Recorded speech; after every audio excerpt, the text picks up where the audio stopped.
Welcome to the Observe Day podcast, the show where we celebrate the days that matter. From holidays to meaningful observances, we bring you inspiring conversations, stories, and ideas to make each day count. Whether it's raising awareness, learning something new, or simply sparking joy, this is your space to explore the calendar in a whole new way. I'm your host, Wisdom Okonkwo, and I'm excited to share today's observance with you. Let's dive in. Welcome to Observe the Podcast. As we celebrate National Novel Writing Month, we'll shine a light on writers who transform real life into art using words to heal, entertain, and inspire. Our guest today is Lara Luna, author of Trailer Park Angel and host of the Trailer Park Angel podcast. Lara blends comedy, spirituality, and storytelling, turning her experiences in a Florida trailer park into laugh out loud, heartfelt stories that reveal deeper truths about life, synchronicity, and self discovery. Her work reminds us that even in chaos, there's beauty and meaning if you're willing to look closely enough. Whether she's writing about angel numbers, community drama, or moments of awakening, Lara helps readers and listeners see their own lives through a more magical and hopeful lens. Today, we'll explore how storytelling becomes a spiritual act, how humor heals, and how anyone can start writing their truth, one scene, one laugh, and one sign from the universe at a time. Welcome to the podcast, Lara. Thank you so much, Wisdom. It's nice to be on the podcast. Yeah, I'm curious, what inspired you to turn your real life experiences into Trailer Park Angel? Yeah, so it was about my own spiritual awakening that happened when I had left my job to follow my passion, and when my job actually had gotten so mentally tough for me to handle that I went into myself more and started to seek out God and spoke to God pretty much all day and asked God to show me a sign or something that tells me I should get out of this job and pursue something that I love, which at the time I thought was going to be my art career because I am a Yeah, painter.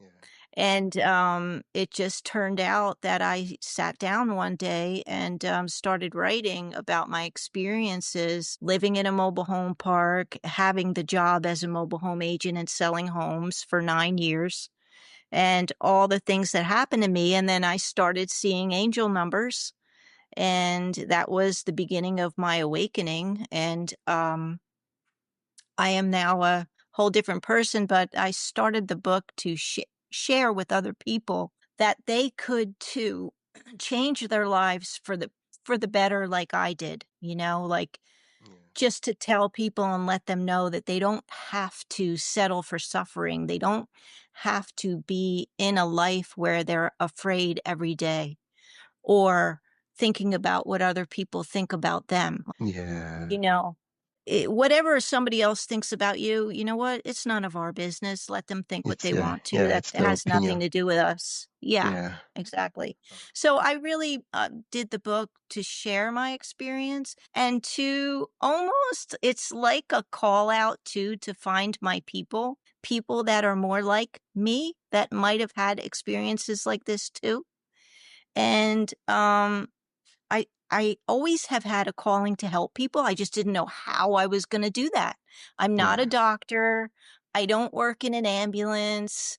You know, I never Yeah. had like a meaningful job where like I actually helped people and I thought to myself, I could help people this way to, make them feel more free, more happy with themselves and knowing Yeah. that there is a way out of suffering and fear. So that's what this book is about. It's to let you all know that you're never alone because your angels are always with you. I want us to zoom in on the book a bit.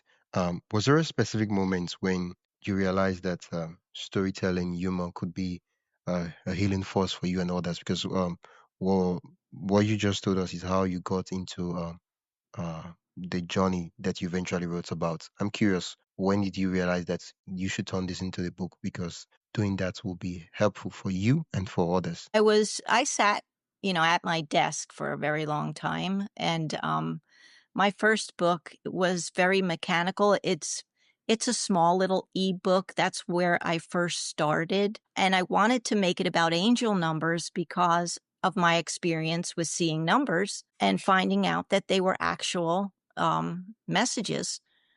And then as I was going through my own awakening, this all happened.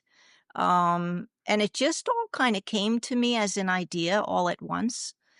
Through meditation every morning, I started to change myself. I started to be more free in my mind. That's what it did to me. Meditation freed me from being in that everyday, like, when you wake up at like 4 in the morning and you're like, oh my gosh, how am I going to pay my rent? Oh my gosh, I'm not going to have like enough uh, money for the food, How am I going to get, this going on? How am I going to do it all by myself? I'm not going to make it. I'm not going to make it. And so that like was my everyday, like I would wake up at 4 o'clock in the morning and do these things, or even in the middle of the night, I was so stressed out. And with meditation in the morning, even though in the beginning, like I felt like nothing was happening, it was just taking out 10 minutes, then turned into 20 minutes and 30 minutes of just pushing the whole world aside and all those kind of problems that we all have, and sitting with yourself and just being in peace and kind of just trying to sit in a space where there is nothing. Just for 10 minutes will actually relieve your whole mind, and it frees you up in a way. And then I started having what's called, a lot of people call, the dark night of the soul, where I had gone through all the things in my life that had caused me pain and suffering. And I took them one at a time and asked myself, like, why am I still bothered by this? What can I do to correct this? Because I don't want to feel this way about what happened to me when I was 10 anymore. So then I got rid of that. And then I kept going, and it happened on its own, actually. Like I'd be taking a shower, and all of a sudden, I would just start this deep crying. I'm like, why am I crying like this? Am I depressed? Is something going on? But it wasn't the feeling of depression. It was the feeling of joy. It was the feeling of like, I was letting all of that pain and suffering go. But it happened on its own once I started meditating. It was almost like a chain reaction. And it just kept going and going on its own. And I kept on meditating. I added then the practice of Tai Chi and Qigong just to relax me before meditation in the mornings. yeah. And then it became something I looked forward to, because when I was done with the meditation, I felt like I was relieved from all the suffering. The suffering wasn't there after that. It was relieving me. Every day I meditated, I got more and more relief from doing these practices. And it's so simple. We can all do this for ourselves, because we do, we all deserve to do this. Every single one of us, everyone on this planet, on other planets, I mean, everyone deserves to find peace and joy within themselves. Once you start doing this, you'll go in more towards yourself, and you'll realize, you know what? I'm really made up of love. And now when I go outside or talk to other people, I just want to spread joy. I just want to be like, hey, you look really nice today, and I love those Yeah. pants, you know? Yeah. Or like, gosh, I just love your new hairstyle. Instead of coming out and being like, yeah, hello. Oh, nothing. I'm going to work. My life sucks. That whole thing that Yeah. everybody is so like, not everybody, but there's a lot of people that are stuck in in Yeah, I in, love in that persons. way. You know what I mean? Like, and so I wanted to help people to realize that they are so much more than they think they are, and they do not need to suffer like that. They don't need to be in fear like that, because I do believe now that I'm researching more and more, that fear is actually a sickness or some kind of a plague. Why is it that we all have learned how to fear first? It's like, shouldn't we learn how to like love first and be joyous first? Like, why is like everybody scared of everything first? I'm now noticing that more and more. I'm like, gosh, all my friends and everyone I talk to there, every time I mention something new, they're like, oh, I'm afraid of that. I'm afraid of that. Don't do that because this could happen. Where did that all come from? Now that I'm researching everything about the past, and, of course, there's all different things that people research. I guess if you resonate with some of the information that you find, that's what you will tend to believe in. I try to read as much as I can about the same subject, and then if it has the similarities to it that are all the same, then I'll Yeah. go by that because, you know how it is when something feels like it's true. You Yeah. you're gonna know when you get in touch with your inner self if somebody's lying or if this is true or not true, um, it all becomes pretty clear once you get rid of the old belief system of that suffering and fear mentality, I believe. And so that's why I wrote the book. There's a part in the book at the end, it's 2 words that I do hope that people eventually will remember, and it's called Own Yours. And it is basically saying, own your own life, own your own self, own your own weird stuff, own your everything because it's beautiful no matter what it is. Every Yeah. single person on this earth is beautiful. And I used to, this is really something that I'm still saying to myself today. So, okay, what if the aliens come down like the extraterrestrials and Okay. everybody is totally different? Like, what if one of the extraterrestrials is like this giant bug. And then another extraterrestrial is like blue, but he's got like all these things coming off of his head or something, you know? Yeah. And then there's somebody that comes down and they're like yellow polka dots. What are we all going to do then? Are we going to all look at each other and go, well, I can't be with that person because they don't look like me? No, no, Yeah. we're not going to do that. You know what we'll do? That'll probably be the day that we decide, oh, I love all of my earth people that I've been with all this time, no matter what they look like, because uh, now those aliens have now become the people that we fear. Or is that what we're going to do? When are we going to stop it and just realize we are all one, right? So the all is the one is the all. That's so true. We're all connected. What I do affects you. What you do affects me. We don't understand that because a lot of us are in that old system and it doesn't let you understand that. It tries to keep you a prisoner. So I want everyone to not be in prison. I want yeah. everyone to understand that we can love each other and we can all sit down at the same table and be like, hey, can you pass that biscuit with butter? That looks really good, and just be like a happy family. Yeah. That's why I wrote Uh, the book. Curious, how do you know uh, when a sign is worth writing about or turning into part of a story? Yeah, so I'm going to bring my art into this as well. Okay. As a child, okay, when I started to paint, I had it was a very hard childhood, I guess you could say. So I had really went right into coloring and painting, and so it has always been like a natural thing that whenever I was done with a painting, I always knew when it was done. So Okay. the book is the same way, and the way that it's done for me is it it's the same as meditating, really.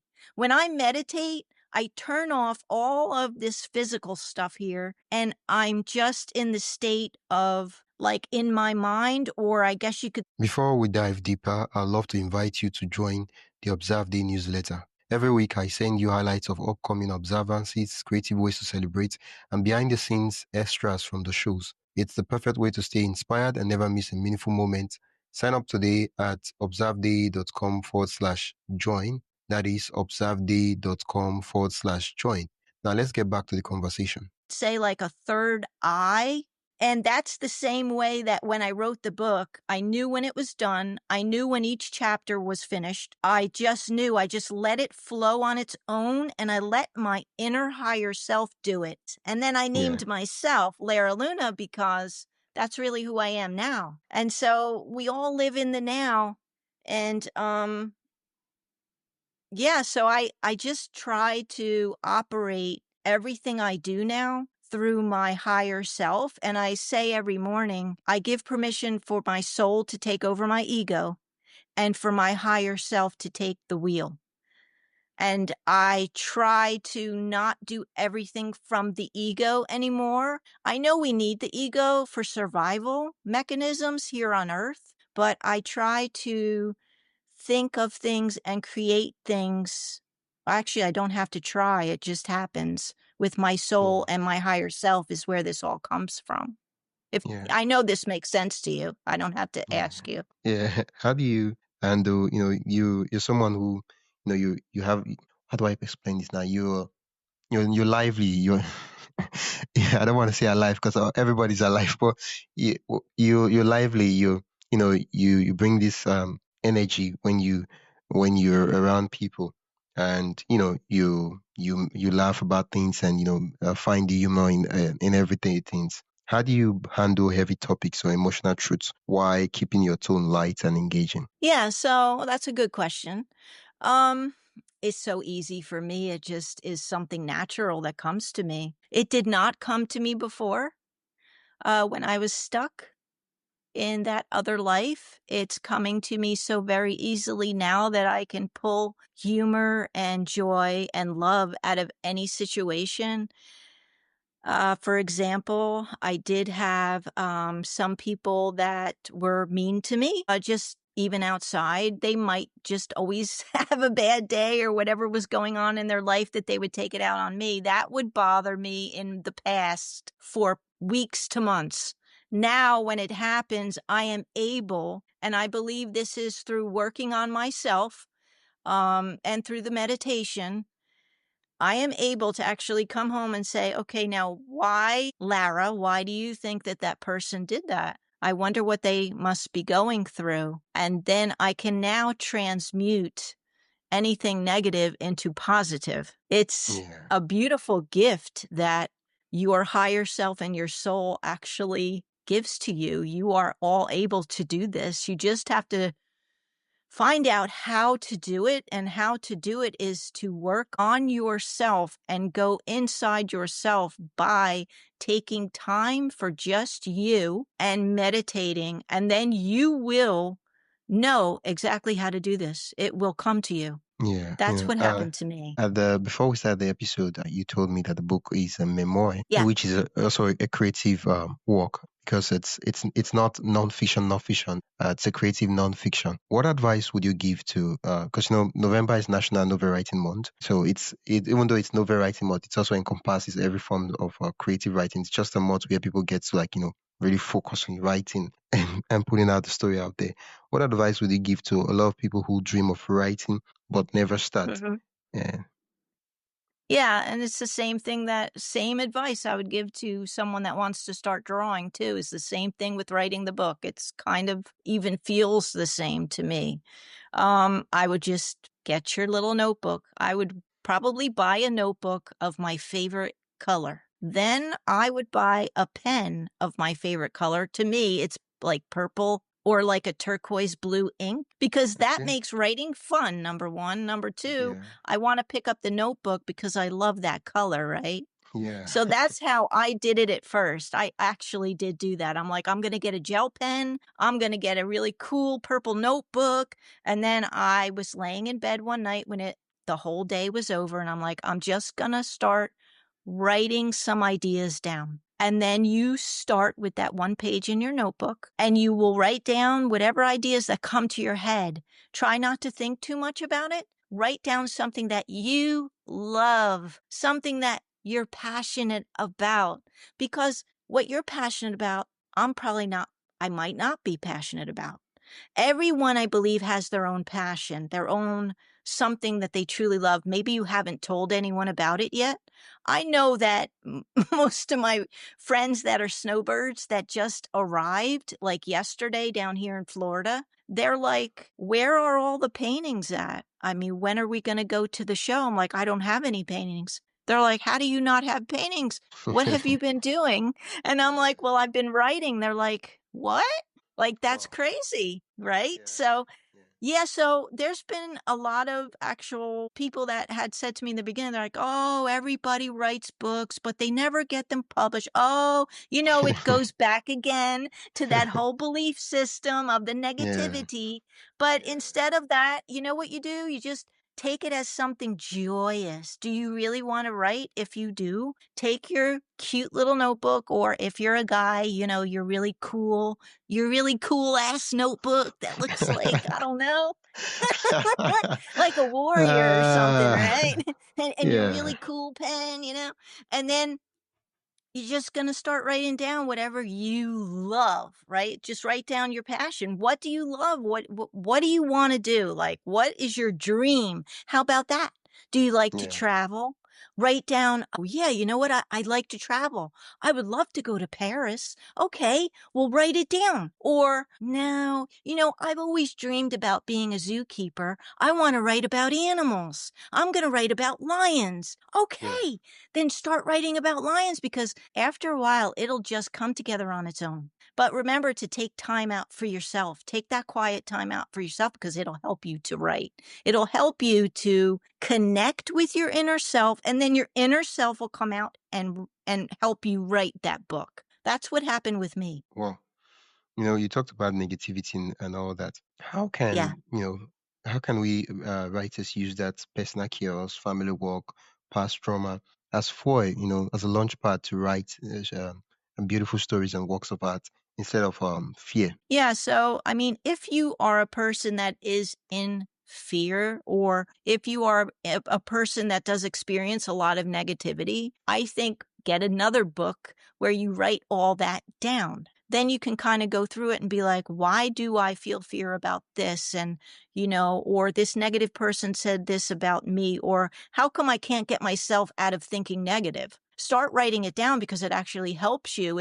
Your mind, I believe, will start working through that on its own. So I would start writing. You can have one book on negativity and one book on positivity, right? Yeah, Or you know what? Remember now. So we're on the earth, and I do believe in yin and yang, right? Dark and light. So you still have to have dark to have light. So I have learned now to embrace the dark along with the light. I'm not saying I'm like, when I am in meditation, I always say, I'm only going to allow light and positivity and unconditional love, because that's who I am.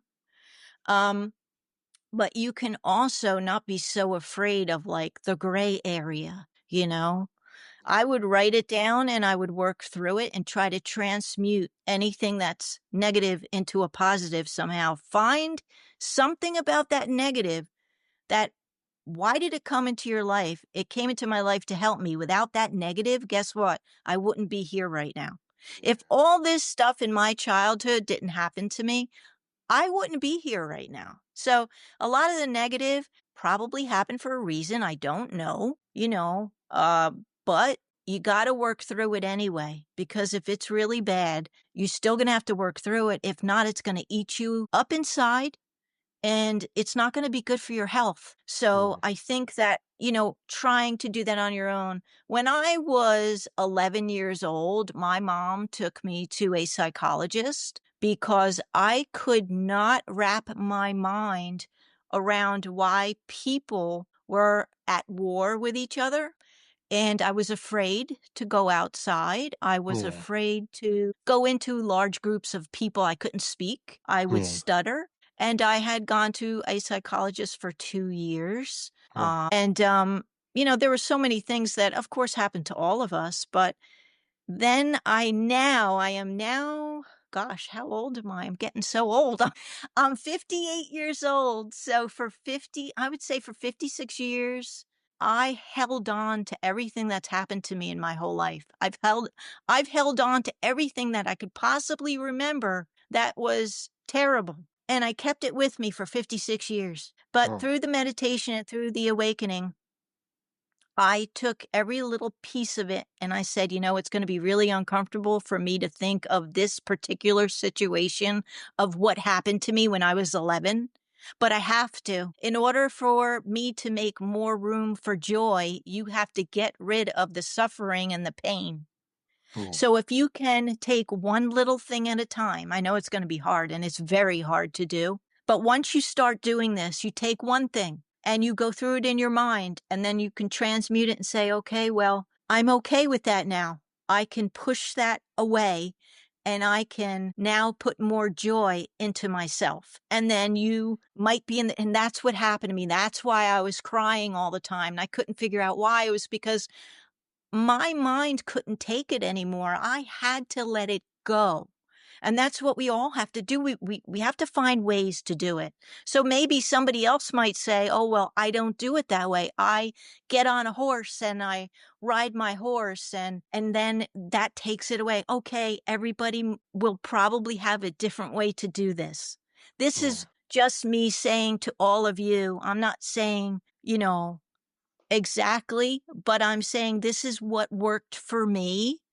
And I really do want to help you all. And I want everyone to feel better because if we all start feeling better, guess what I believe happens is the more positive energy that gets put out onto this planet, the more positive the planet will become. Because I believe positive can outdo negative. I think it's more powerful. I really do. I think the light is just more powerful.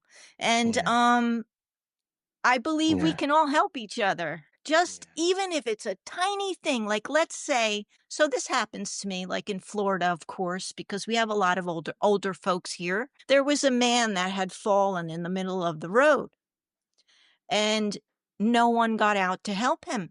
So I had gotten out and I tried to pick him up. Once I did, two other people came out of their vehicles and tried to help him. And I thought it was really something to witness because I was watching other people not doing anything. And then, I'm not saying I'm some kind of an angel or anything. I'm just saying that, I felt it in me that I needed to do that, and that's what I did. Another day had come, and this day it was a lot of traffic, and I was riding to the next town, and we have the tortoises, the little turtles, or they're actually pretty big, but they'll get into the road, and they're not water turtles. They're like, you know what they are. They're the ones that are on land that eat the Yeah, grass, the the actual gopher tortoise. tortoise. Yeah, that's tortoise. Yeah, yeah.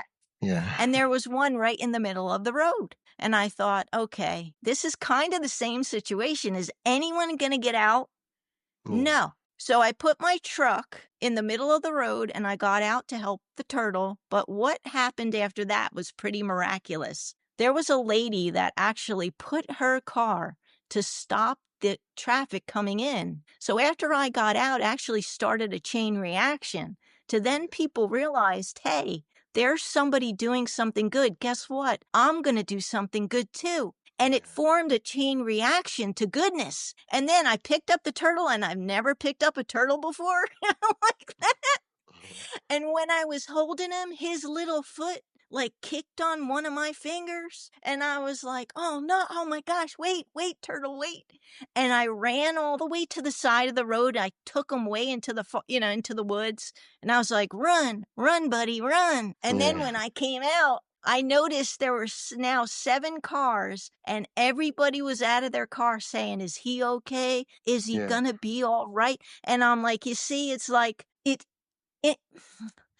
in this world, in a lot of parts of the world, people are afraid to do anything. See, that's where the fear comes in. Like, I'm afraid to get out. I'm afraid to help that man. I'm afraid. But if you can break through the fear and just make an action, somebody will see it.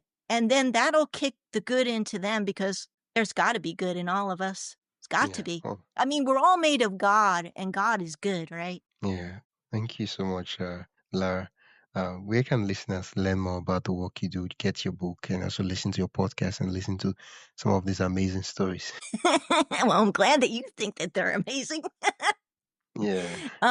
Anyway, you can go to my website. It's laralunacreations.com, and that's where you can find everything right on the front page. You can sign up for the newsletter. You can hit the little book button, or you could go right to the podcast, which is kind of picking up speed now. I'm starting to put some funny stories in there. So hopefully everybody will just feel better about themselves soon. Oh, thank you so much. It's been an absolute delight chatting with you. You bring so much, and you bring a great energy to the conversation beyond just the words and the stories. Thank you, and so do you. I can feel your energy from here, actually, and you're a very I good barely said person. anything. So I barely said anything. I was just. That's it for today's episode of the Observe Day podcast.